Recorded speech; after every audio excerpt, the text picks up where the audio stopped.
భార్యల పోరు రాసినవారు చెల్లూరి సీతారాజేశ్వరరావు గారు. వరహాలు అనే వ్యాపారికి ఇద్దరు భార్యలు. ఇద్దరూ అస్తమానము తగువులాడుకునేవారు. ఒకరితో ఒకరు పోటీపడి ఖర్చు చేసి వాళ్లు వరహాలుకు మనశ్శాంతి లేకుండా చేశారు. అతను తన కష్టాలను ముత్యాలు అనే స్నేహితుడితో చెప్పుకున్నాడు. ముత్యాలు అతనికి ఒక ఉపాయం తెలిపాడు. ఒకనాడు ముత్యాలు ఒక జమీందారు వేషంలో వరహాలు ఇంటికి సపరివారంగా వచ్చి, నా వారసురాలైన మా అమ్మాయికి 2 సార్లు పెళ్లి ప్రయత్నం చేస్తే పీటల మీదనే పెళ్లి కొడుకులు చచ్చారు.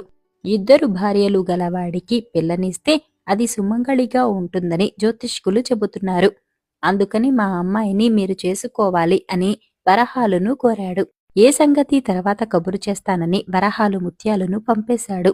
వరహాలుకు రాబోయే భార్య గొప్పది కనుక తమ పని కట్టవుతుందని ఇద్దరు భార్యలు గుర్తించి ఒకరు మీద ఒకరు పోటీపడి వరహాలుకు సేవలు చేయసాగారు. వాళ్లు పోట్లాడుకోవటం కూడా మరిచారు.